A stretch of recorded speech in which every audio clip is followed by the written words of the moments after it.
Hi everyone, so this is a commentary over my solo all-job speedrun that I did yesterday. This is a challenge run that I first did over 3 years ago now, and the goal is to obtain all 12 jobs using a single character.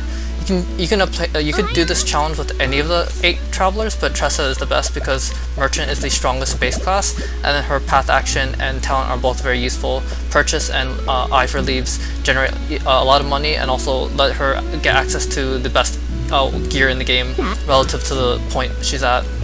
All the other characters would require more grinding or more RNG to try to get a better time, I suspect. I haven't actually done the challenge with every single traveler, but I've done it with a handful of them, and Tressa has always been the smoothest experience. A lot of things really just come together well for this route to work out, and I hope I can explain why as we go through this. This first video will only cover up until Steora, just past Steora, and then the next video will cover the remaining 3, so that it's not all in a single chunk. So chapter 1 starts as normal. You buy the Wolf's Bow because you need a weapon for the first boss in order to make it go faster, and then otherwise there's not much to do. You just do the story triggers in the town to advance. In this map, some runners opt to walk parts of it in order to minimize the number of encounters. You can get 2 or 3, and if you walk parts of it, you're likely to get 2. But I haven't run Tressa in a long time, and I honestly didn't care that much about the time of this route. I wanted to just get something complete and finished that didn't have like major like time loss or mistakes. So my goal was just to play and not worry about some of the smaller time saves here and there. So here I'm just braking because it's more consistent to get fleas. If you just try to flee outright, you might fail the escape, and then your character has like this animation kind of thing where they stumble and then fall, and then it takes time. So if you break the enemy, you get consistent fleas. So I'm just doing that for all enemies, and I'm also just running the entire map because I don't want to worry about like will I or won't I get the encounter. I'd rather just run and hopefully if I get the encounter, just break and flee quickly. I suspect that the fastest way to get through the map is like running most of it and then walking maybe a tiny portion to skip the encounter, but I don't mind too much. Over here there's this thing called a text skip. Basically if you close the text box just as the cutscene thing fills up or something, you I think skip the next text box and it saves like some frames or something. I've never really been good at it or anything, and I don't even understand the timing of it super well, but it is something that some runners do to even save fractions of a second. Again, not something I care about that much, although I will try for it if, you know, the cutscene's happening, I might as well. So, in her story, basically she like kind of puts the pirates to sleep, which is why the enemies in this map are asleep. And usually you would go straight to the boss, but this is the first divergence with normal Tressa speedruns. We will actually be getting the refreshing gem back here. The issue is that you can still get surprised. I mean, you can still get encounters along the way there, and hopefully you only get 1 extra encounter. So I tried to walk it and hopefully skip the second encounter. But you see that I got it just before the cutscene trigger, so that was unlucky. I probably should have just walked a little bit more in the beginning, or just ran the entire thing if I was going to get the encounter anyway. But at least they were sleeping pirates, so I can, you know, run away quickly, and it's a free flee if they're asleep. So Micmac is the first boss. It's the only chapter boss we'll be doing in this run because you don't need to do any chapters to do the challenge of obtaining the 12 jobs in the game. The goal is to first break the right guy, and then when he's broken you do just a max boosted trade wins, and that defeats him as long as you have the Wolf's Bow. And you're not in danger or anything, even though the you know, damage might look a little bit scary. He spends his next turn like kind of powering up, so because of that we have a free turn to heal. I believe that it was El Magus who came up with this new strat for Tressa, where basically we break him before he does his charge up attack, and then by breaking him before that we basically prevent his like big damage, and because of that the fight is a lot safer than it used to be. So here we'll break and do a max boosted attack. There's actually 2 variations of this depending on whether or not you outsped this boss, the left boss, on the earlier turn when you're defeating the other guy, but both the variations are pretty simple. They end up being basically the same, where like you kind of break him and then do damage with trade wins. And then here we just do 1 final boosted trade wins to defeat him. and it was fine as far as the boss fight goes. I'm not sure if this fight is faster than the old version where we basically just spam trade winds for almost the entire thing and then some bows at the end, but this version is safer because we end the fight with more HP since we break him before his big attack. So that is nice. After we've finished the boss, we complete the chapter and move on. Two things I want to mention, or two drops I want to mention, are the Plum M and the Ice M we got from the boss.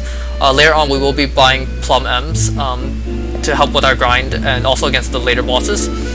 So having one less to buy it's not like a huge time save, but I mean it's nice to have. And then the Ice M is the more important thing. An Ice M Soulstone always does 1100 to all enemies.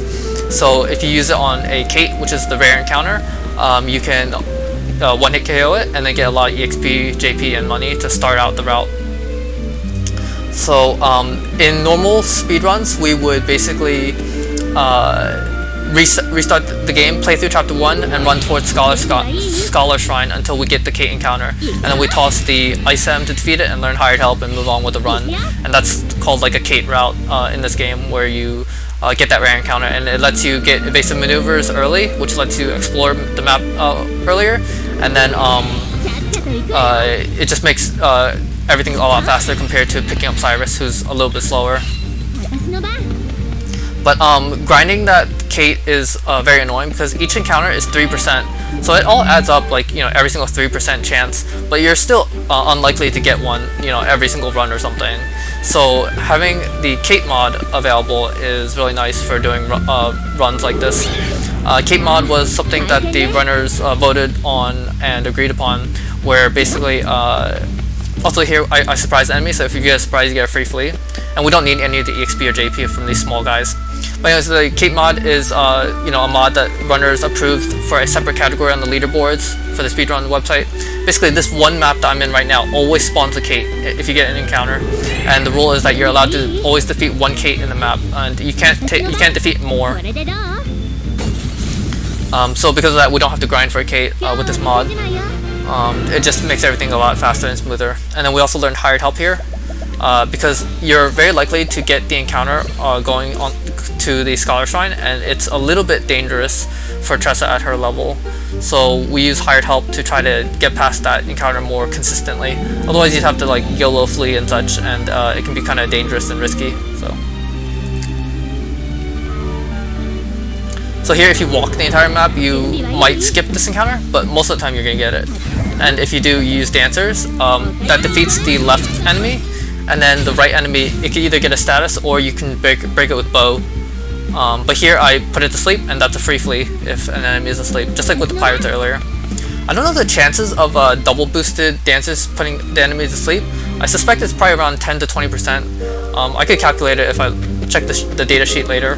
I only know the rates for the 2 BP and max BP, 3 BP used. 2 BP used is about 48% chance to do a sleep, and then or maybe it's not 48 because sleep is a little different, but like a 48% chance of poison or status, and then max boost is 76%.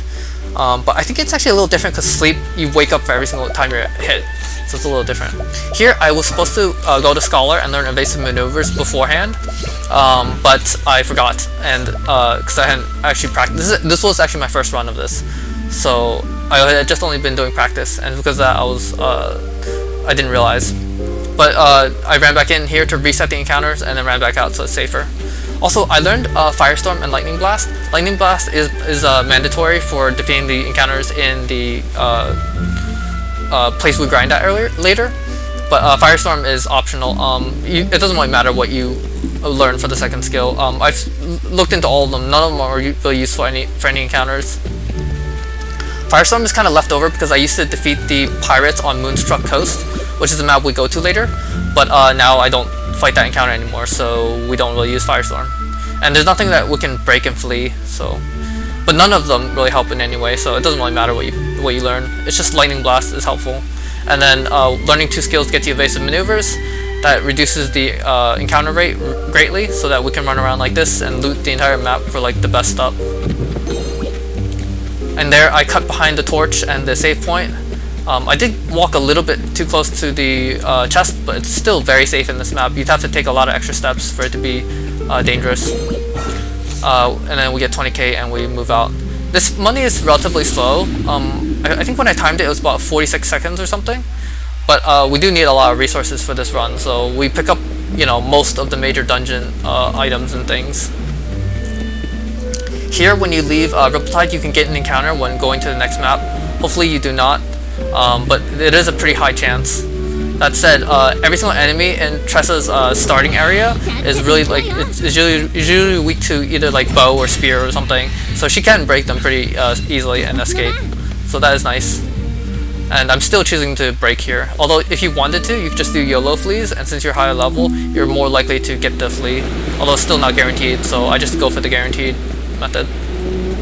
Here there's a 1200 chest. Not technically mandatory, but I do just pick up every single little money along the way if it's like right next to me. So pick it up. Doesn't take that much longer, so it's fine. To the right is a Palm S, and to the bottom right is a Light M. I consider picking them up, but they are a little slower and not really necessary. We're going to get Palm S's later and also other stones. So this is the next job that we're going to pick up. So as a reminder, the challenge run is called solo all jobs. So Tressa is solo, and the goal is to get all 12 jobs. So we're making progress toward that goal. We do actually use most of the jobs in this run, but Warrior that we just picked up is one of the ones that we do not use. I've looked into its skills and passives and such, but there's just nothing that we really need from the class. And here we tag Stoneguard, which is, I believe, the city that we visit the most for like warps and such, because it's convenient to like a whole bunch of other places that we have to get to. A whole bunch of the solos go here. I think that almost all of them, except for Therian, go here for the first game, because it gives you access to Everhold, Tunnels, and Runeblade, which are good sources of money in solos. So that helps, and it has some useful, you know, items and NPCs and such. So here you can get an encounter going to Moonstruck Coast, but if you get it, it's a bird and a bull. So you use Hired Help Bandits twice, and that will defeat the bird, and then it will break the bull, and you can run away. Here on this map, you can save and quit, or you could try to run to the to the Merchant Shrine. Most people will just save and quit, but here I wanted to just try and see if I could get the skip. It's unlikely though, but if I am solo, so if I did get an encounter, usually they destroy you pretty quickly. But actually I managed to get the skip, so that was really nice. That saved some time. Usually you would either reload the save or let the pirates KO you. But those pirates are the ones that are weak to fire, which is why I used to be learning Firestorm. But after moving stuff around, I decided against taking this encounter. Basically, in the early parts of my routing, I was planning to just take a whole bunch of encounters along the way before reaching, you know, the later towns and such. But the issue was that I was caught by surprise like 6 times in my tests in the same map before, and then I decided that it's not worth it. I'd rather just have a consistent pass through all of these areas and then just grind later. And it doesn't add that much time, and it does add more consistency. So that's what I value the most, because this run is so long, I don't want the beginning portion to be inconsistent. So here is one of the first items we buy, Refreshing Gem. We want a lot of these. That's why we picked up one in the first dungeon, and we buy this one because it's right along the path, and we tag Goldshore as a warp point later. We don't really need this town either, but it also resets the steps, and we will go to a dungeon nearby later, so we do need it. There is also some backup money in the back of the area, but you don't really need that. It's kind of slow to pick up. So here, you'll be going to the Grand Port area for money and resources and such. You can get an encounter here, and if you get the encounter, you could toss the Light L that you have, Light Soulstone L. And if you do toss your Light Soulstone L, you can just replace it with this first chest right there to the left. That is a Wind L, so you can pick that up and replace the Light L. Here I'm just trying to minimize the number of steps because this map is a little dangerous. It's a little slow to be, you know, doing that, but... And here we save and quit, or I believe I don't save and quit. Usually when if I have a party, I will save and quit, but if I am solo, I will generally try to force the encounter and let them take me out. And here I was caught by surprise, so they take me out pretty quickly, and that's fine. It's kind of what I expected. I think that this is faster or on par with save and quitting, like reloading to the title screen. Either way, the encounters are reset so that we can pick up this Thunder Soulstone and go to the town. And we want Thunders and Fires. If we had Ice that was nearby, we pick those up too. But for now, these two. And we tag Grandport, which is very useful in terms of items and such. Tressa can purchase a lot of useful stuff here. But we don't really need anything here at the moment, so we will just come back later when we have more money. Because we don't want to make multiple passes, so we're going to accumulate a lot more and then buy everything at once. So in this dungeon, in the top left is a pomegranate L. If you want, you can pick that up and then exit and re-enter the screen. And that can actually help against some later bosses, but we also pick up a lot of other pomegranate L's, so I opted out of it, but this is an option if you are looking to do this run and you want extra resources. It also gives Tressa a little bit more money because she runs in and out. So again, as I mentioned, we're going to come back to Grandport later. But we do have money now for some of the stuff we're going to do. We also have a Wind L for in case we get another encounter. We have that extra Soulstone to help cover it just in case. Although ideally you don't use it on the encounter and you save it for a boss later, which I will explain. So in the beginning portion of this game, or of this challenge, is basically lots of exploration. This is pretty typical of Octopath 1 speedruns, where the beginning portion is exploration heavy and then the later portion tends to be more boss heavy. So after Grandport, we will be going to Wellspring, which is also a useful warp point, and also has some useful items and stuff around it. Or dungeons at least. You can actually get an encounter here going up, but I've never gotten it myself. But I'm pretty sure you can, and that other people have. So here in the bottom of Wellspring is a Fire L that you can pick up as well, and that is an optional replacement Soulstone too if you want. But I'm opting out of all of these Soulstones unless I absolutely need to replace something. Over here to the left is a Thunder Soulstone L, and that is also another replacement right there. You can actually pick that up and run through the map at the same time, but it's pretty dangerous to get an encounter. And if you do get an encounter, it'll probably surprise you. You're very likely to get caught by surprise and wipe, so I don't particularly like to pick it up. Over here, I think it might be faster to go down and then left, and then turn upward to pick up that chest, but I prefer doing it from the left, just because it's what I've always done. Here, this is a Marston Catacombs dungeon, and we do actually want the stuff inside, but the stuff that we want that's inside is very, very deep inside. So rather than go deep in and try to pick it up and walk out, we will tag the town first so that we can warp back to the town. And also in the top left corner, you'll be seeing Tressa picking up leaves as we go along, and that is her talent. And it is factored into the money route. Like all of this exploration that we're doing and the extra money pickups that she's doing from walking between screens does actually help contribute. That said, it does also make routing a little bit annoying because you want your money to be accurate. Here I do a safety save. You can reach the boss trigger without the safety save, but it's not guaranteed, so having the safety save is nice so you don't have to keep getting caught by surprise. We pick up the revitalizing gem and then we go to the boss trigger, and if you talk to the boss thing and say no, it resets your steps. So here I do the buffer glitch, which is basically holding the top of the window bar and then moving the analog stick and then into the boss trigger, and then that moves her several steps ahead of the boss trigger, and then we can walk past and get the item. And this is allowed in no major glitch runs. This is like one of the early glitches that was found in this game, so. And those are the two items I picked up that I needed. I also picked up the Master Spear to sell for money. Okay, so here the character has, the NPC has a Pomegranate L, and that gives 4 BP, and that's very helpful for a boss later. Or it could be helpful for all the bosses, honestly. Also, I was supposed to buy that earlier in the run when I first visited, but I forgot. It doesn't really matter when you buy it though, as long as you don't forget. You're only making, this is the second and only other trip to Wellspring, so you have to buy it on this trip, because we're not going back there. unless you need to pick up a backup soulstone or something. So we reset steps here, but you can still get the encounter going to the Dancer Shrine, and if that does happen, you could toss the Wind L, and it always defeats the encounter on this map, assuming you do get the encounter before Dancer Shrine. And then if you do get the encounter and you use the Wind L, you'll need to replace the Wind L.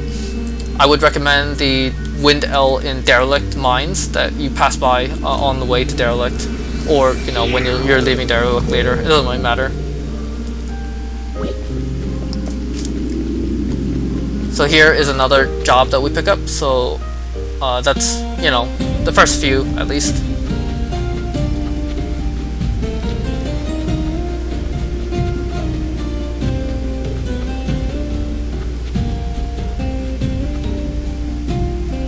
And here we're just going to be moving to Sunshade.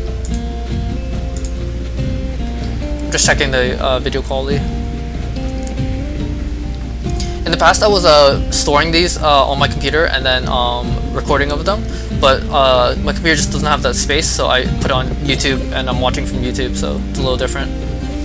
Outside of the town we just picked up an old coin, I believe is the name of the item, and it's just sold for money. It's like 1500 or something. Not much, but I mean, it's not bad. Like, it's on the way, so. We tagged Sunshade because we also want a warp point later, and in the back of Sunshade is a tavern. In the tavern is an NPC who sells a refreshing jam and a revitalizing jam, so those are backup jams if you need to buy them later. But it is a little pricey, and it's in the back of the tavern, so you have to go into the tavern, so it's a little bit slower. Most of the jams we get will actually just be on the way, so. Also, each jam is like 15k or 10k at least, so it adds up. Here is Apothecary. Apothecary is a very useful class that we're going to be using for 2 of the bosses. Right? Yeah, is it 2? Let's see. Steora, Drysign. No, actually 3 of the bosses that we use it for. So yeah, very helpful. It's because of the poison that it has is very powerful against the advanced job bosses, since they have so much HP that it stacks up a lot. And it also heals, so it's very nice to sustain yourself without using a lot of resources. I guess I will mention about, because right now it's just more tagging towns and exploration while hoping to skip encounters. I do hope my movement is tight so that I can skip the encounters. But I will talk about the different jobs and how we use them. So Cleric, we use the passives Inner Strength and Saving Grace. Inner Strength gives SP, that helps for the grinding, and then Saving Grace helps overheal your HP, which helps survive against the bosses because they do a lot of damage. Scholar, of course, I showed Evasive Maneuvers, or I'm using it right now, and then also we use it to grind later for EXP and JP and money. Merchant that we are is our base class, and we're going to be using a lot of hired help later. Like, we used some already, but we're going to use even more later. And then we use lots of side steps to avoid attacks, and then we also even could potentially use rest to heal SP and such. Warrior we don't end up using, so that's one of the 2 that we don't end up using. Dancer is helpful for just eye for an eye, which gives you a 50% chance to counterattack any physical attack on you. That is extremely helpful and mandatory as well to get through this smoothly. A lot of solos actually pick it up because it helps you fight back against the boss without actually, using your own turn to do so. So here in Quarry Crest, you end up getting the prompt for Chapter 2, but you don't need it, you just can hit no. And there is a Thunder L and a Refreshing Jam, and then in the next map of Quarry Crest there is other Soul Stones. So those are some resources here if you need to buy them later. It's a backup. In the top right of this map right now is Derelict Mines. And if you go in there, there's a Wind L near the entrance that you can pick up to replace your current one if you used it up. Okay, after Dancer is Thief. We don't use Thief either. We of course pick it up along with Warrior, but Warrior and Thief are the ones that we don't use because there's not really anything that it helps with. I did consider using it. You could put on, say, Armor Corrosive and Veterans, or you could put on Snatch and try to steal more Rev Jams or something, but you don't really need more Rev Gems. It's faster to purchase them, and then the armor corrosive is just not as useful as first aid and poison from the apothecary class. So here, the pomegranate is right in front of you, and then the nourish nut is close by as well. So you pick them both up. You do come back here later, but you'd rather just use all the nuts at once. So you pick up the nourishing nut here and now. So after Thief is Hunter, and Hunter has the Patience passive, which is, you know, similar to Saving Grace. It's the 4th rank passive that costs the most JP, so it's very expensive, but it gives a chance for extra turns, and that is really important in solos, you know, having better turn economy and such. This thing might be weak to bow, I'm not sure though, so I just try to flee, and I get to flee, so that's nice. Otherwise, I wasn't sure how to break it. But I think it's weak to bow since it's in Han's starting area. Here we pick up Hunter, which, you know, is the 8th, is the 8th one that I was talking about. We kept in this run. I still haven't picked up Cleric yet though. Also, this is the only shrine of the base shrines that has an item, Olive of Life, which is kind of thematically fitting because it's a Hunter. Oh, I guess reverse and anti-thematic. I don't know. Anyways, that's the 8 base jobs, but then we also will unlock the advanced jobs. We will first get Starseer because that has Hard Worker, which improves our JP gain by 50%. We gain 50% more when grinding. It also has Shooting Stars that helps us grind with. And then we get Sorcerer, which we actually don't use as well. It's kind of ironic. Thief and Sorcerer are very good classes, but we don't use either of them. And then Starseer. Oh wait, hold on. I want to mention something here. This character, this NPC has a bunch of nuts, and I wasn't supposed to buy the middle one actually, but I have gotten a whole bunch of discounts, so it's fine.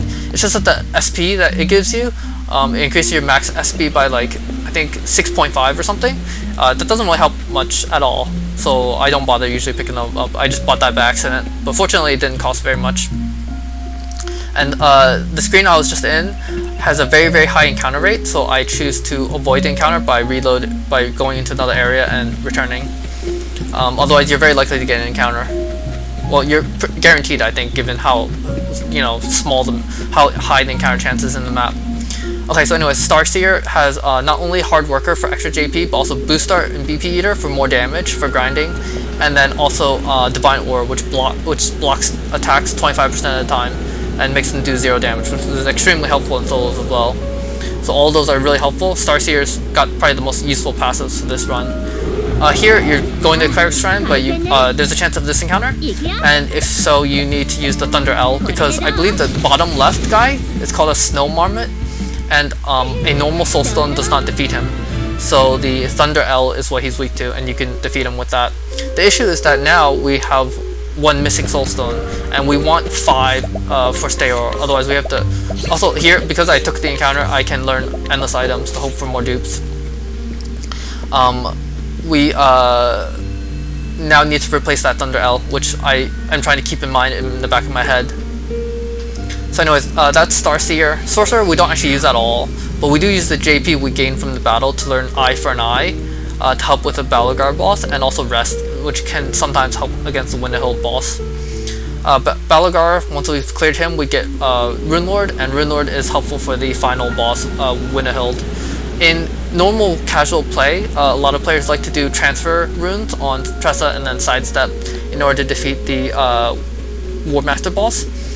In this run, we don't really use that, but we do use the Rune Pursuits, which do a lot of damage for every single time we attack Winterhild, so that's going to be our way through.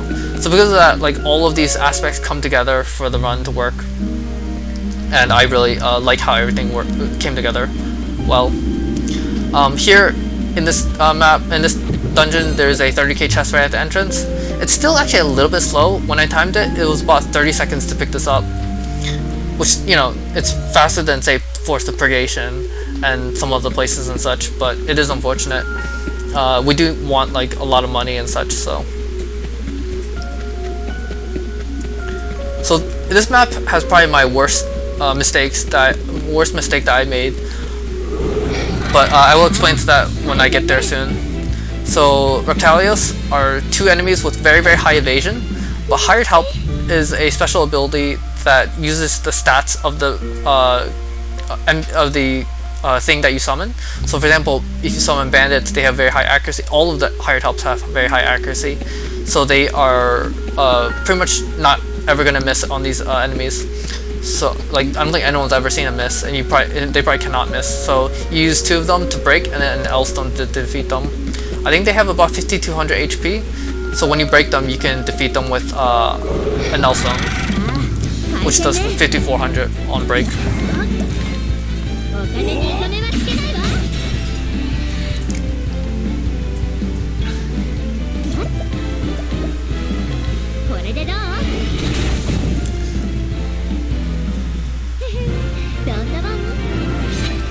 So I didn't get the endless item dupe here, and I was thinking to myself that I want a replacement soulstone, and having extra soulstones to do chip damage is nice, so I thought that I would pick that up because I got the encounter pretty late in the map. But here I get the second encounter, unfortunately, and that is terrible because this sets me back very, very far. When I timed it, I lost about 80 seconds from this because of my greed of picking up that soulstone. So in the future, I would probably suggest anyone doing this run to never pick up the... Well, see, it's very likely that if you do get the encounter late, you are likely to be fine. I think I just got very, very unlucky with the steps. Probably like close to minimum or so, but... Because I have gotten that top left soulstone multiple times and been safe, but it's unfortunate, I guess. So I decided to just skip it. Like, it's not technically mandatory, you could easily just buy another one.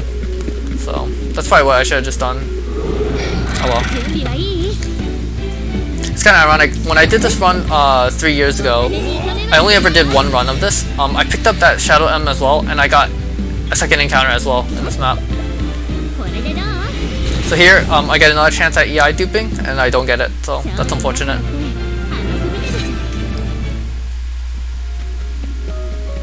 But usually if you pass that top left torch, it's pretty safe to pick up. Like, you're pretty likely to pick it up and get to the town, I feel, from all my practices doing other solos, but it's fine.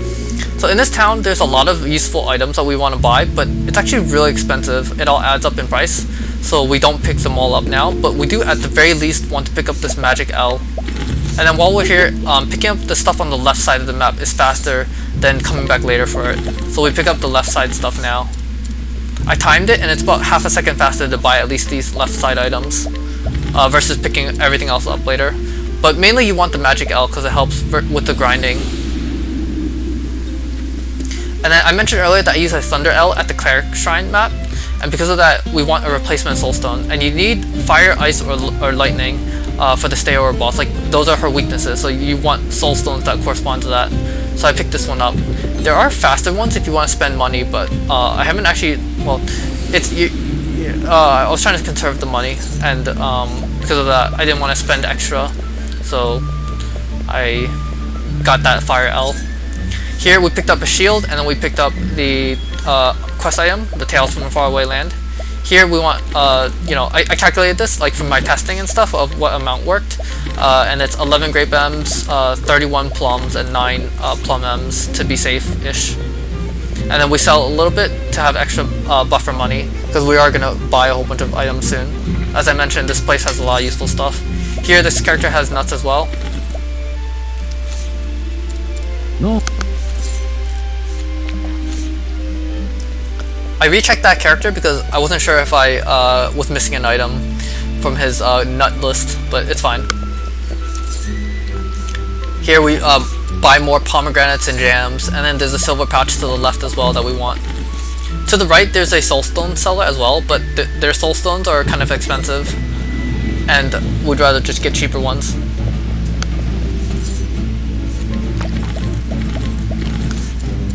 That's the pomegranate lady. More BP items, and then the rune glaive, which is the strongest spear in the game for elemental attack at this point that we have access to, and it's pretty much going to be on Tressa for the entire game. We never take it off, we never sell it, and it's very useful for, you know, multiple bosses and enemies and such. It gives a lot of elemental attack, so that's really nice.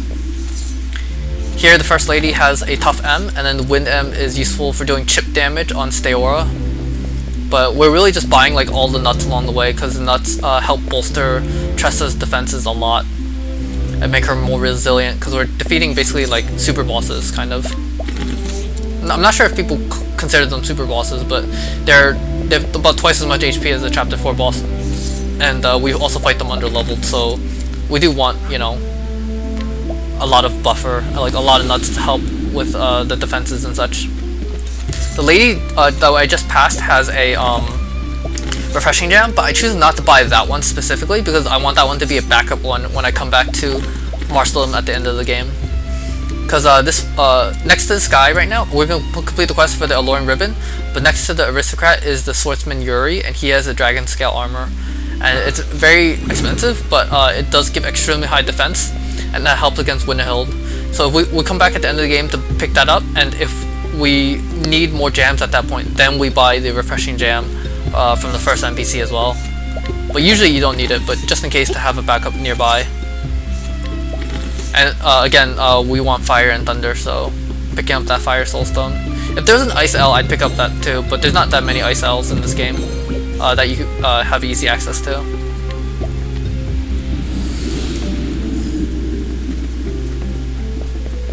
So in this map, there's an empowering bracelet which gives 500 HP.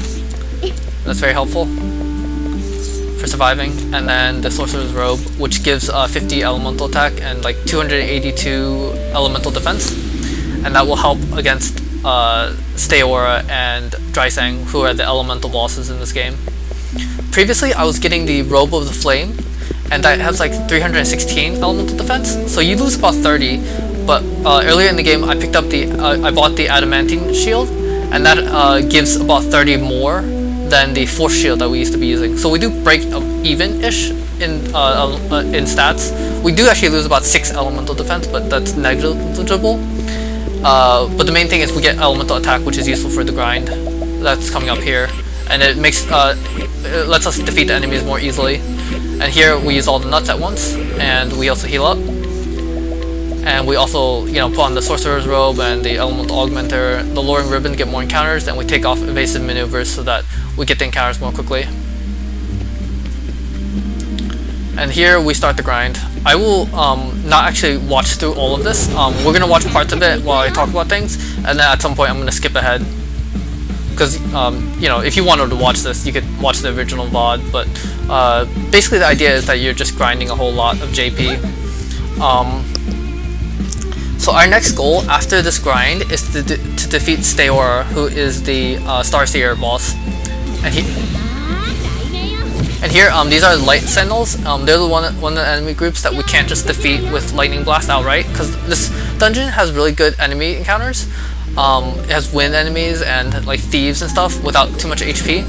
But the light enemies, we need 3 BP to defeat them.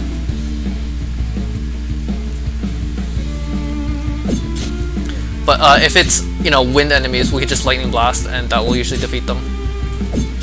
But anyways, our first goal is to defeat the encounters here for JP and EXP, and then use the JP to get Saving Grace and Hail and Hardy, and those two together let us defeat Steora, and defeating Steora lets us get access to Hard Worker, which gives us more JP.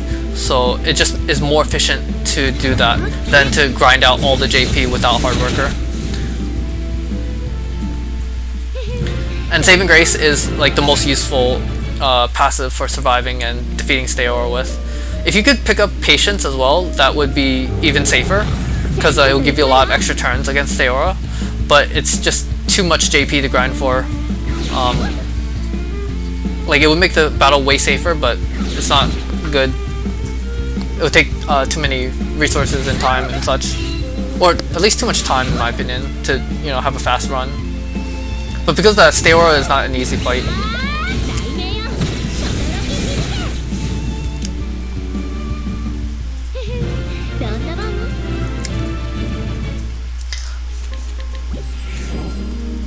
In the beginning, I like to use Grape M's to be extra safe, because you get caught by surprise, and they can do significant damage.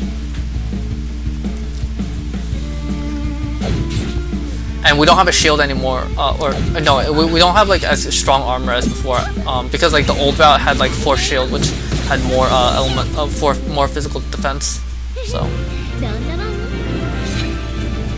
right now I'm watching my JP. The initial goal is to get to 630 and learn Inner Strength from the Cleric class, because that gives you more JP to grind with, and that is nice.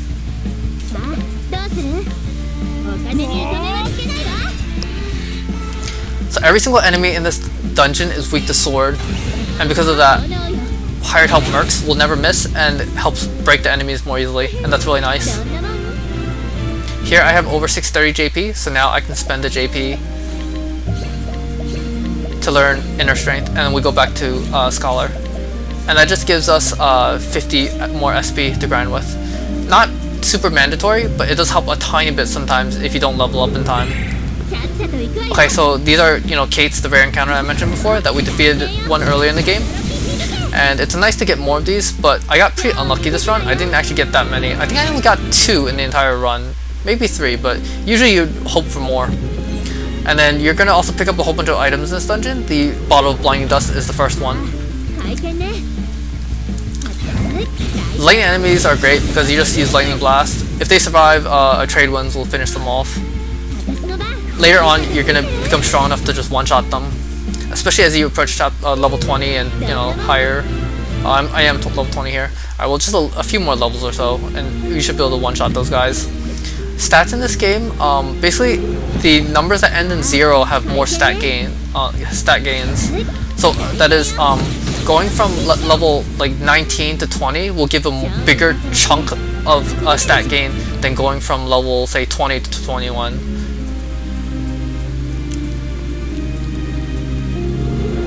And because of that, it's more efficient to grind to numbers ending in 0.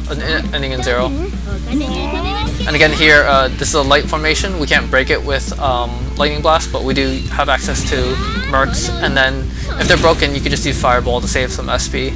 I'm not certain about animation, what is faster, but they're probably comparable, so it's not, you know, a huge issue. I'm pretty sure fireball is faster though than lightning blast, because it's like only one attack.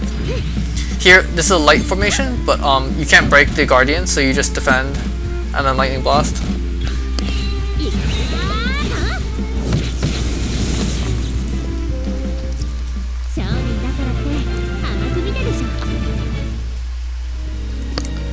So the next item that we want to pick up is the Fire L here, and that's, you know, one of the ones I mentioned being very useful against the Aura.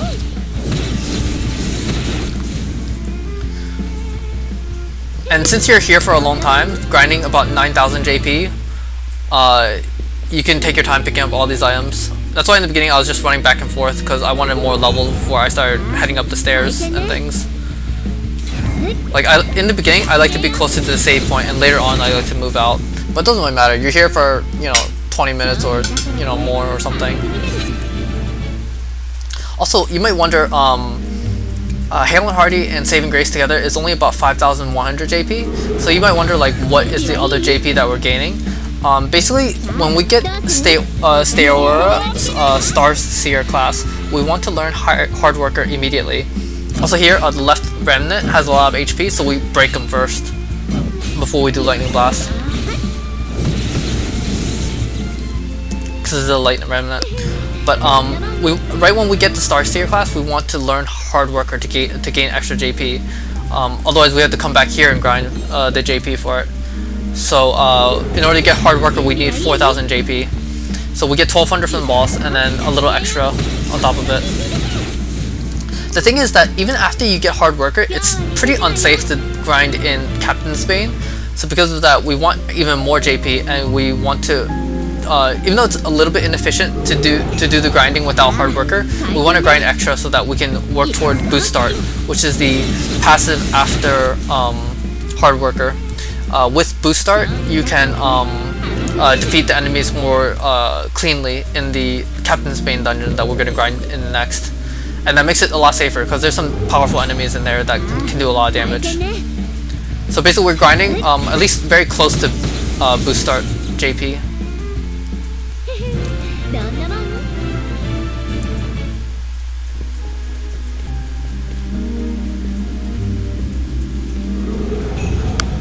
So here I'm just running back and forth a little bit.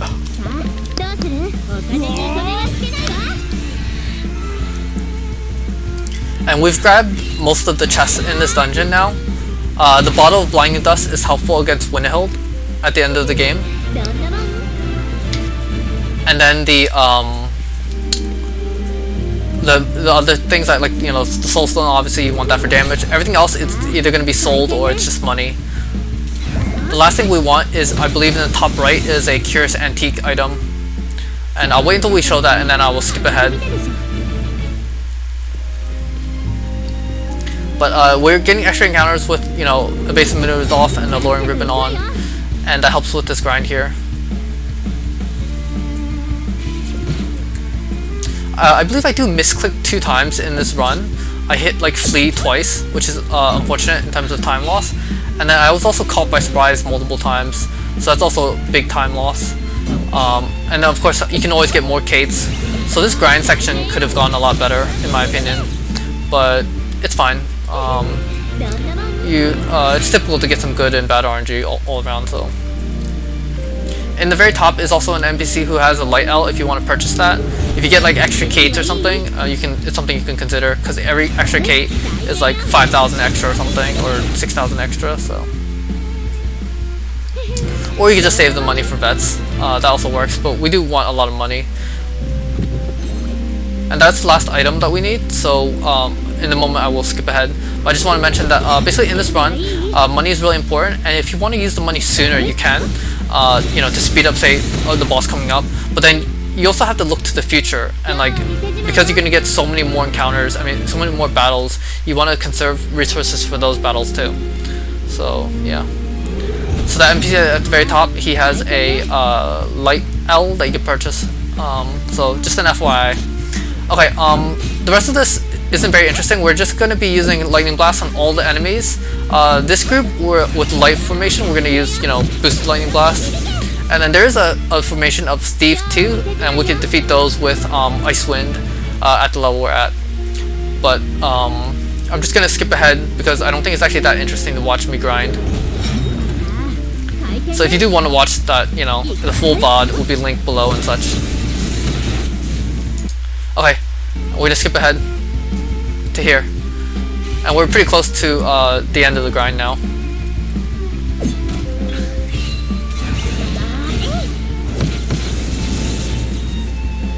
But it's not particularly interesting. All I did, you know, in the grind was just run around and do lightning blasts a whole bunch. And I'm approaching 9,000 JP. I run towards the door because if I also oh wait, yeah, no, never mind. I'm running toward the door in case I get a Kate encounter, and then I would finish the grind right away. You're technically done now. Like, if you leave right now, you could defeat Steor and you could get Hard Worker, and that's fine. I'm just grinding extra so I could get boost start and minimize like the amount of grinding in the next dungeon, because it's not as safe. That dungeon can be kind of dangerous. So the other thing that's nice is if you get closer to leveling up, you'll level up after the next encounter, and that is helpful for you know, saving EXP, HP and SP, and not having to heal in the menu. So I'll showcase that in a moment.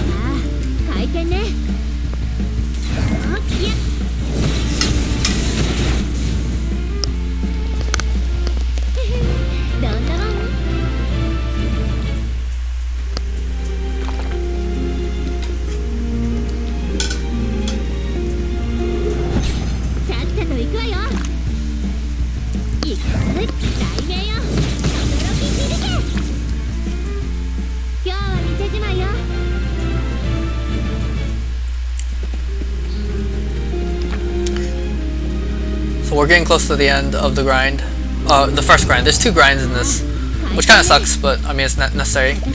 If you are curious though, the exact amount of JP that we need is 8,290 JP. It's 4,000 for Saving Grace, because we already used 630 on Inner Strength, then 630 for Hale and Hardy, and then 2,800 for Hard Worker. And oh wait, actually 100 less because we don't need endless items, and then 130 for Heightened Senses and Arrow Storm. So here we leave the map. I like to leave the map so I have an autosave in case I mess up when learning skills and things. And we want Arrow Storm because it helps with encounters and such. And we also will put on Evil Ward, Heightened Senses, Evasive Maneuvers. That helps with you know, avoiding encounters or fleeing. Heightened Senses gives a 10% chance of surprising the enemy. so that's very nice. And Evil Ward, I forget how it like uses stats and levels and such, but it greatly increases your flee rate. So this map has some useful items like a light L and a silver pouch that sells for 8,000, so we get those. I do a safety save because the encounter is a little dangerous, but if you can defeat it, it's good EXP and JP, so we will be trying to defeat it. This is a Palm M, gives 2 BP, very helpful. Aerostorm defeats all of these guys, and or it breaks all of these guys, and then an L-Storm will defeat the smaller birds. And it leaves the last one, also the EI dupe, the Endless Item dupe, is nice because now we have an extra Soul Stone for Stay Aura. He does a lot of damage, but he only has like 300 HP left or something, or like 400 or something, so the trade winds that we have with Rune Glaive will always defeat it. And then we also level up too, which is nice, due to that extra grinding at the end, and now we don't have to heal HP or SP. Everhold Tunnels has some useful loot as well. I'm gonna pick up this Pomegranate L, that's 4 BP, and in a solo, that means that next turn when you gain your natural BP, usually you'll just be at max BP, so that's nice. Just as before, we're gonna talk to the boss and say no, and that resets the steps due to the way they did the encounters in this game, so that's nice. There's a knowledge staff here that gives a lot of elemental attack, but Tressa cannot obtain it because it is a purple chest and a Therian exclusive. I would like to revisit the solo all jobs run for Therian. I did do a run on my channel, but I would like to revisit it and see if I can improve that more, because I definitely can like chop off a lot of time. But for now, one step at a time. This is the last item we want, the Death Cleaver. It's a very powerful axe. I believe it's the 3rd most powerful in the game. Only Forbidden and Memorial Axe have more physical attack, I believe. Death Cleaver even outstrips battle-tested axe for attack power. Here, when you're going to the Thief Shrine to pick it up, we're finally doing the last bits of exploration. Thief Shrine, you can get an encounter going here, but because you have Evil Ward now, you can just flee, and you have an extremely high chance to get away. It might even be guaranteed, I'm not sure.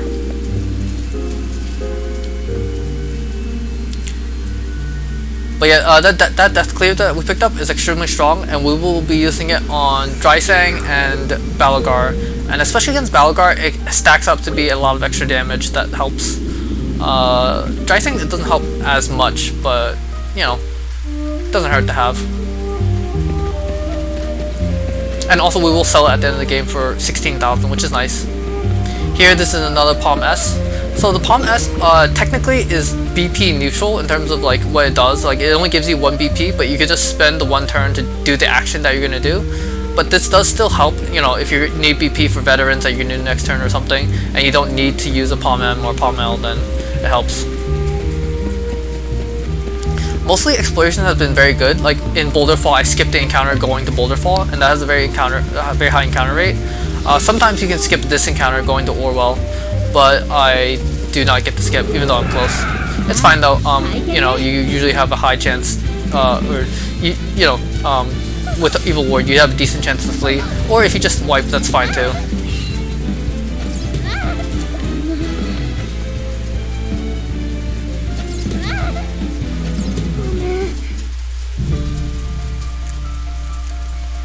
Since this encounter was a little slow, it might have been better to just save and quit, but I don't really mind either way. It's not a big time loss. At the entrance of this town is another character with a refreshing jam. You have more levels now, so you have a higher chance of getting purchase discounts. And this is right here, so you pick it up. And now we're gonna go to Dragonsong Fane and try and finish up most of the exploration that we want to do. You can technically delay Dragonsong Fane, but I don't think it matters a whole ton.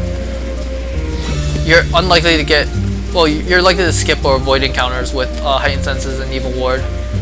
And getting this exploration done now is nice to get things out of the way, but also to get a little bit more money from walking around.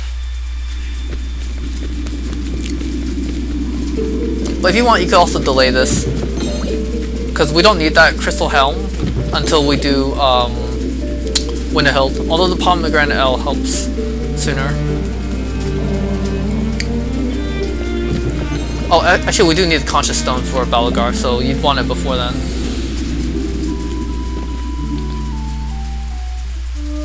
But yeah, you get 2,500 from just running around in there. And that is nice.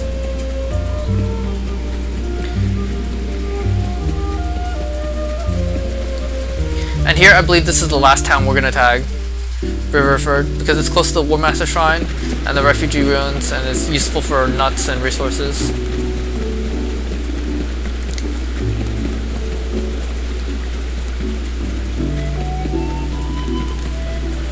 It might be faster to do all the purchases right now and then run out of the town, but I like to just warp back in and then do the purchases and warp out.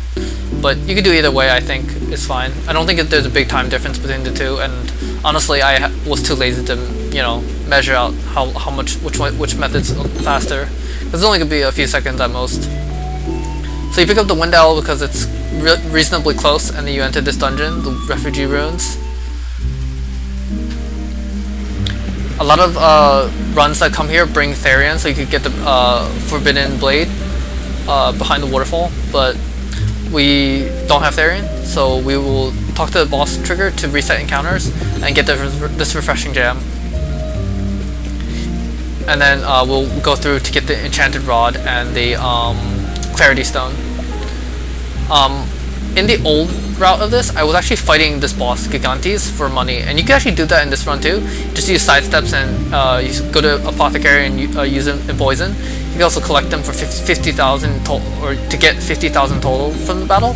But in total, I think it's like 2 minutes and 18 seconds or something, and that's kind of slow for the relative amount of money we get. And we don't really need that much money. Okay, well, actually, it would help, but it doesn't help enough to be worth it, I think. So I just choose to skip the encounter now, and it doesn't give much EXP or JP. So that battle's no longer in the route, but it's still in the Alphen solo route. So if you're interested in seeing it, you know, you can see that, or see the old run of this I did years ago. That was like 3 hours 9 minutes. We usually get all of the defensive nuts, like Nourish, Resistant, and Tough for like HP, Elemental Defense, and Defense. And then we get Elemental Attack, of course, as well for the grind. Here, the father has his own shop, so you can sell when you want to purchase from him. Don't sell the Death Cleaver, although, you know, it's not the end of the world if you do, but not it. You know, you want to sell that later. And then buy the Revitalizing Gem, and then also the Resistant M. And we're basically getting all of like the, you know, nuts that will bolster Tressa's defenses. I took a second here because like there's a lot to keep track of, and I wanted to make sure that I did everything before I went on to the final bosses. Here, if you leave town and you just go straight left and you just go down a little bit, you can get to the dungeon. Like, it might look like you're walking over places that you're not supposed to, that you're supposed to bonk into, but it's pretty safe, and that's like the most efficient path to get to this dungeon. And to the left here is a Pomegranate L and a Revitalizing Gem.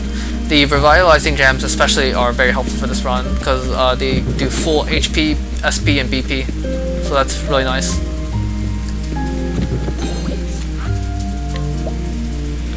And we're almost done the purchases and stuff. This town I mentioned earlier that we you know, swung by, we're gonna finish up the purchases here. That was an Empowering Necklace, which is extremely important. It gives 1,000 HP. So if we could get more of those, that'd be great, but that's the only one that we have access to, so for now. So, and more refreshing gems for the bosses. In normal gameplay, you don't really care about refreshing gems that much. Like, oftentimes you'll just sell them actually for like 1,000 or something. But here we're buying them for like 14,000 and going out of our way to get them because they're very helpful for the bosses.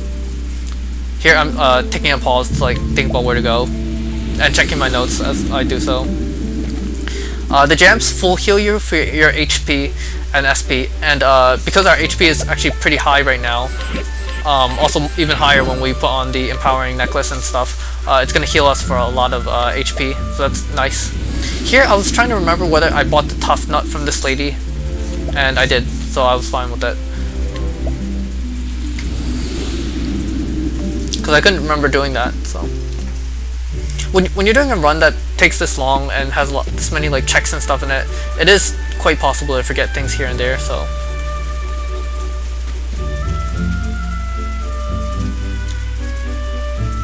especially in a run that is, you know, over 2 hours. Taking a couple seconds here and there will bleed time, but for that safety and security is sometimes nice to know. That's why stuff like even like the Pomegranate S, which, you know, takes like a split second or something and often is very rarely helpful, I buy anyway, because a second or two extra is not that big a deal for this kind of run anyway. So this is always the first encounter in the map, and these drakes are weak to bow, and Aerostorm always hits at least 3 times, so it's guaranteed to break them. And then you could do the flee, and that makes it pretty safe. Here, just up past the save point is the Starseer Shrine, and we no longer go to Whisper Mill. In the past route of this, I was going to Whisper Mill and buying the protective bracelets, but now we use empowering gear to increase HP instead of defense. So we don't need it anymore. We don't need the town, so we just come straight to the shrine. And here we're learning the last few skills we need. And poison mainly is the main one, but we could sometimes use some amputation, and then putting on the passives that we want, and also the equipment and things. You want the necklace, also the clarity stone that prevents confusion, and then heal your HP, of course. I was double checking my passives to make sure everything's correct, and it is. So mainly you want Saving Grace, Hail and Hardy, and then endless items to get you know, to repeat usage of your items. And then the last slot is free, so you just keep evasive maneuvers on for traveling. And now this is the first of the advanced job bosses that we do, Steora. So her starting pattern is always the same: Wandering Star, Physical Reflection, and then next turn she'll do Star Song and such.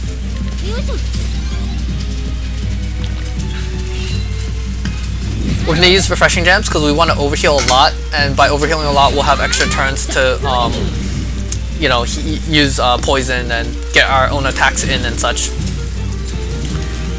Star Song, you want to be careful because she boosts her defenses and also switches the turn order, more importantly. So sometimes it might look like, you know, you're going to get your turn soon, and then she does Star Song and she gets multiple turns ahead of you. So just keep that in mind for what can happen.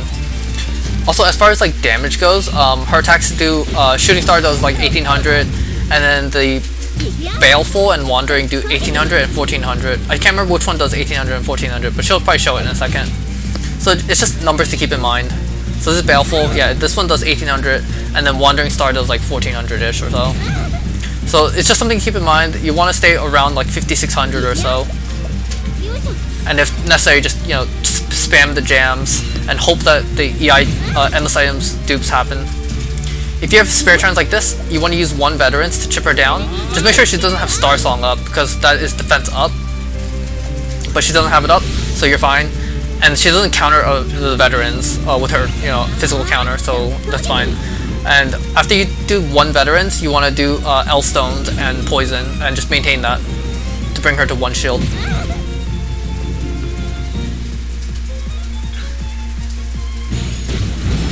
So here I'm like watching my HP and also her poison counter in the top left, bottom left, and the top right, my HP, also my BP as well. So because of how many items we got, we actually always have the refreshing gems in that one slot, and that's actually kind of nice because we just hit right one time, and that takes us straight there.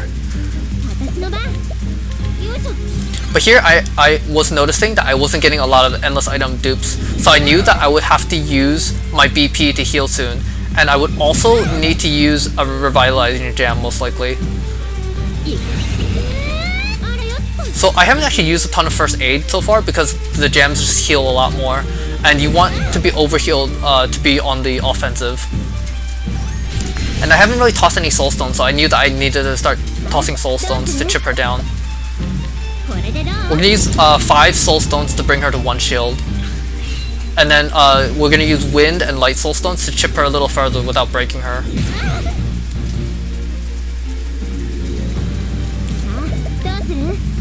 So here I'm still overhealed, and she's only taking 2 turns, so at most she can do like 3200 to me, so I know that it's safe to toss more Soul Stones.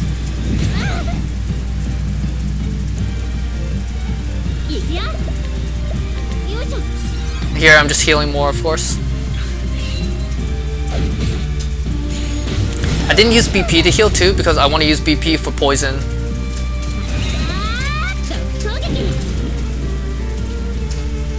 And you're really just trying to keep poison on for the entire battle. It's kind of inefficient if you do not have poison on, that is. Here I didn't get an endless item dupe again, so I knew that soon I would have to use a revitalizing gem. If you need to, use up all of your refreshing gems here, and like even start using revitalizing gems if you have to. The main goal is that you just get past Stay Aura, and then you can buy more backups later if you need. Although you should get dupes, you know. It's unlikely that you don't get the endless item dupes that you need. So here she went 4 in a row, and that's very dangerous if she goes 4 in a row. So because of that, I defend to buffer my HP. I think I would have survived, but I was just being safe, and it's better safe than sorry. She is on a pattern, but it's very hard to focus, you know, and keep track of her pattern and everything. So I'm not sure if I would have been safe. Maybe not. But yeah, still a pretty dangerous boss. Does a lot of damage. A very long fight as well. Here, I saw that I wasn't overhealed, so I just overhealed for safety. And here, you can see 2 poison ticks, so I can put on more poison. There I was hesitating because I wasn't sure whether to boost it more, but I decided to just be more efficient with my BP and such. But I am trying to use up all my BP before I use Revitalizing Gem, so.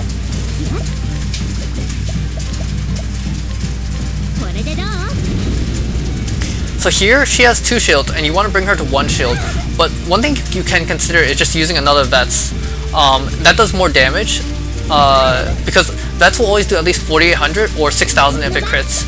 And there's a 73.5% chance that the Vets crit based on her speed and the Veteran's critical stat. But because they're not guaranteed, it's not stable. So I prefer using L-Stones because they're cheaper. But the Vets do save you like damage, like it speeds up the process to get her to half HP, which is your goal. So if you want and you're desperate, you can just use the Vets instead. Just make sure she doesn't have Star Song up. But I'd plan to just use the Soul Stone to save money. But it's not terrible to, you know, use the Vets.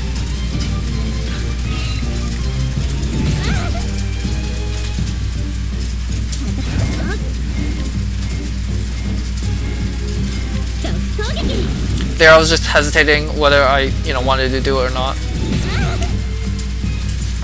And here I decided to use a Revitalizing Gem. Because you don't want to, if possible, you don't want to use up all your refreshing gems. And getting that dupe was very nice. But I had bad luck earlier, so stuff's bound to, you know, work out eventually.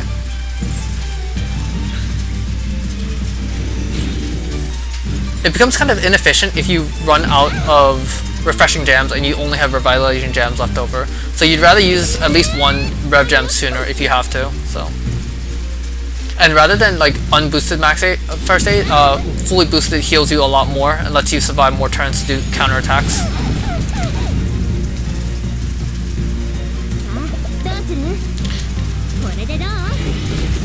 Here I'm just trying to chip her down more to do some bonus damage. Here I'm calculating because she has 44%, 5% will bring her 5% poison, because every poison tick does 1%, will bring her to like 51%, and we're trying to bring her to 54% for this AI glitch on her.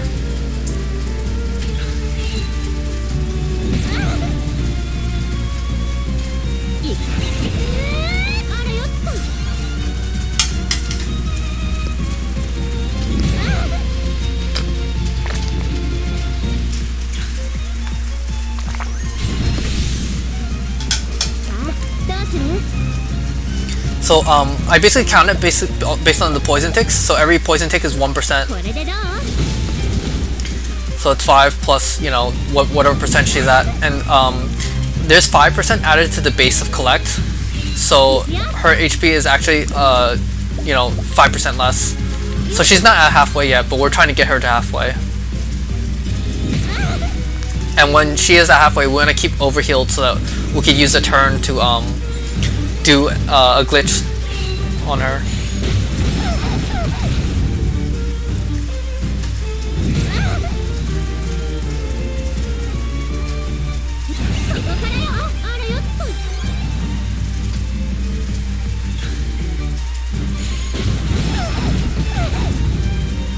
Here I'm not defending either specifically because we want to go last and then middle on the turn after. It's also possible to go sooner and then middle, but it works easier this way, and I'll explain in a second. Here I'm just trying to chip her close to 54%.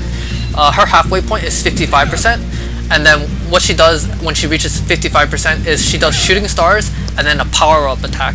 The power-up attack is what we want to watch for. So here she's at 54%, I'm going to do an L stone. That brings her over 55%, and now she's halfway. She's going to do the power-up thing too. So shooting stars, and then next action will be a power-up. But here we're going to break her. And this will glitch her AI to loop permanently for the rest of the battle. And she's weak to ice, so ice will always break. Here we want to put on poison, but we're actually low on HP, so it's very dangerous still. She's going to spam shooting stars.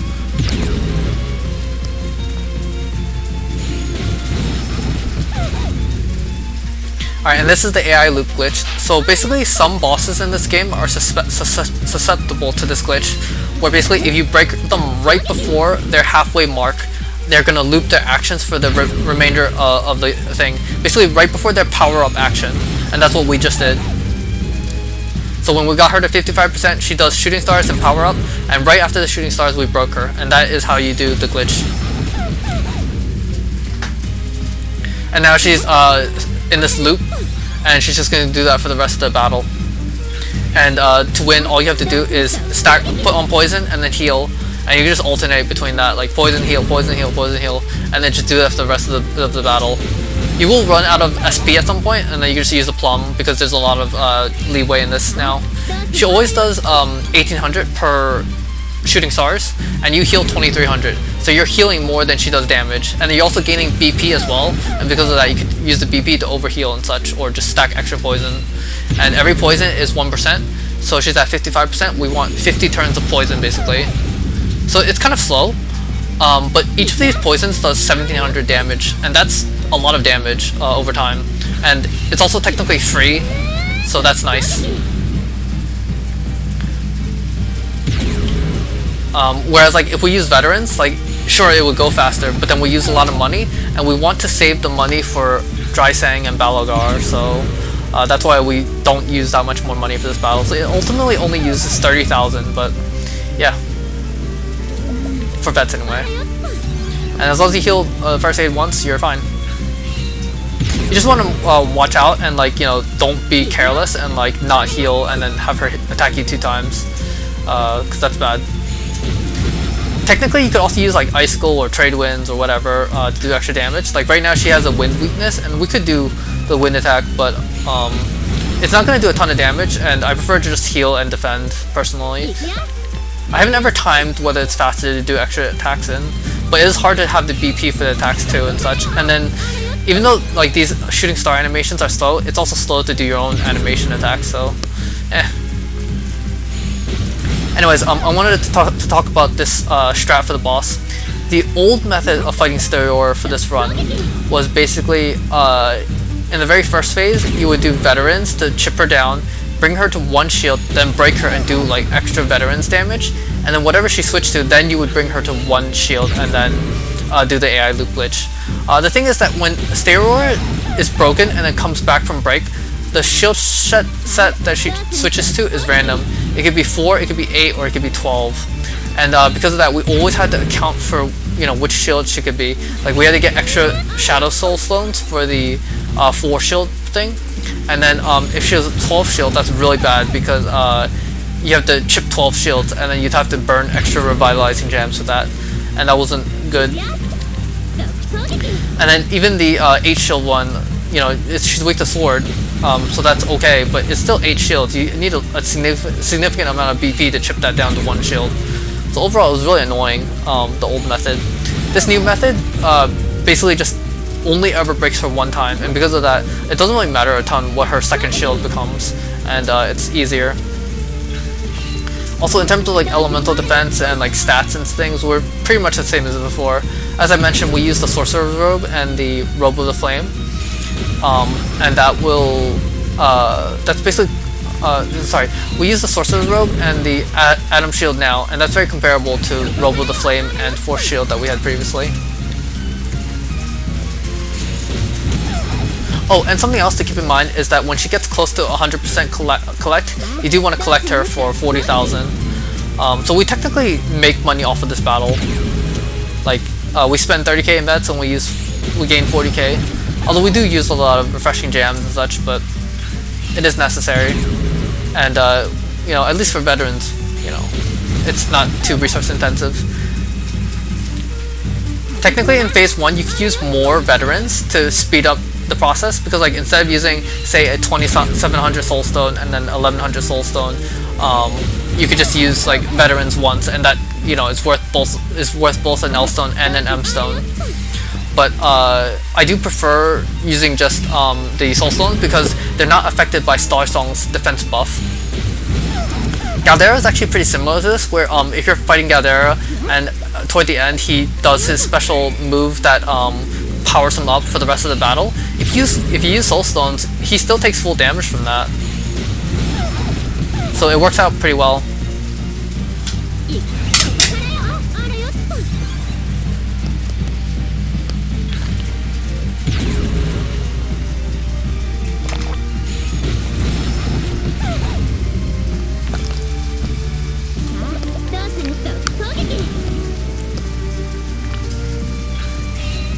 So yeah, I prefer this method of fighting Steora than to the old one.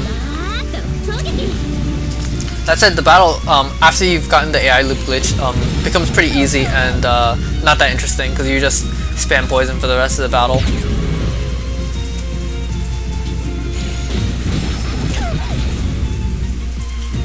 I did consider, you know, using at least one veterans to, you know, do a lot of chip damage, but it's, I mean, I'm pretty sure it's better to just save the resources for the later bosses.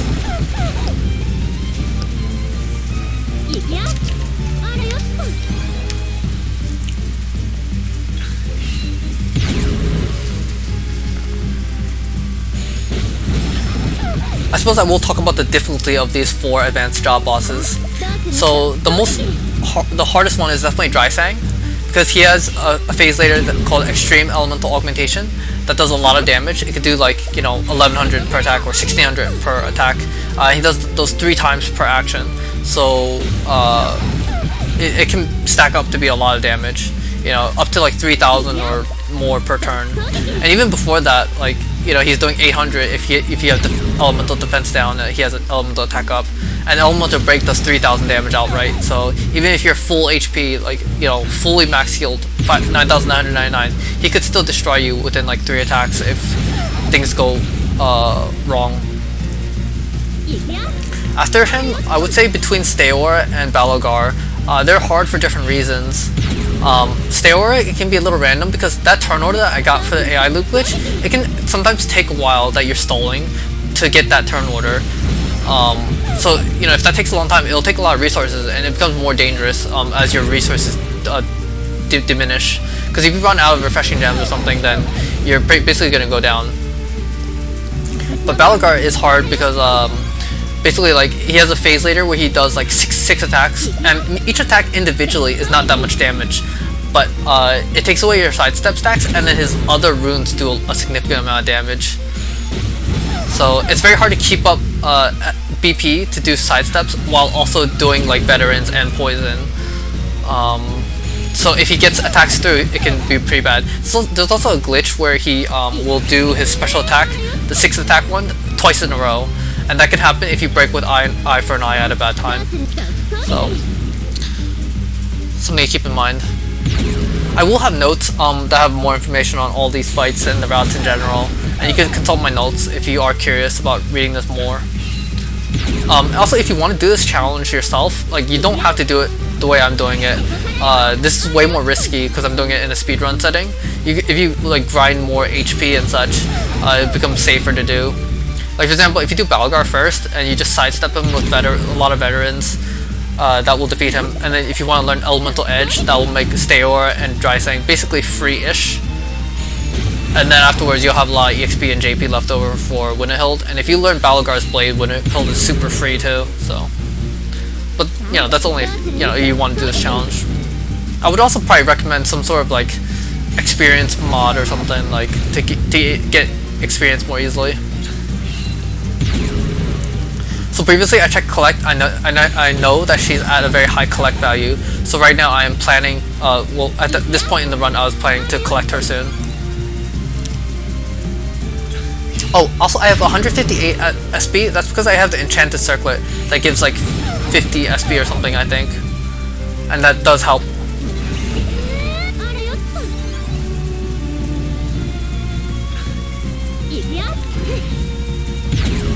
So here, there's not much to do. I'm still waiting just for poison to go through. So if you defend, it reduces shooting stars by 600 damage. And defend is the fastest animation you could do. So.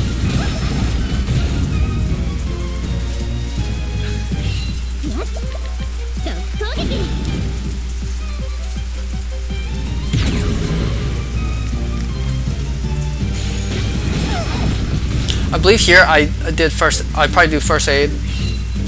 Yeah. And I'll probably collect soon too.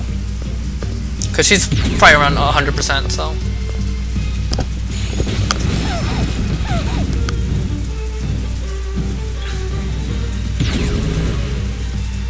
If anyone cares, by the way, I do have videos on the AI loop glitch, and also I do it in a whole bunch of my solos.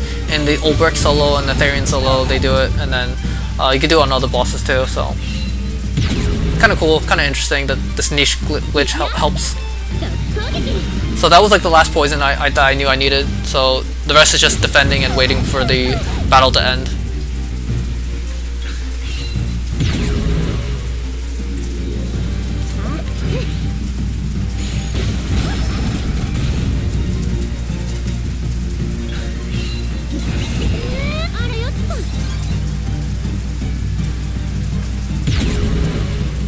So I had seen that she was at 100%, and every poison does 1 tick.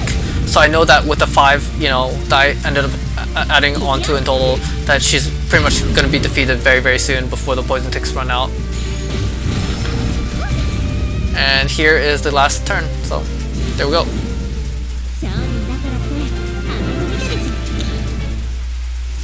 And that is Steora for solo.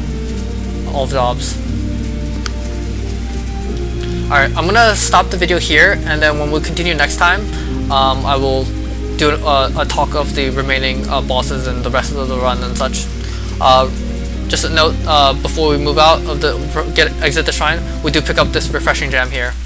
But okay, I hope that was fun to watch, and I will hopefully see you all in the next follow-up commentary, the part 2 of this. Alright, and I will take care. Have a nice day. Bye.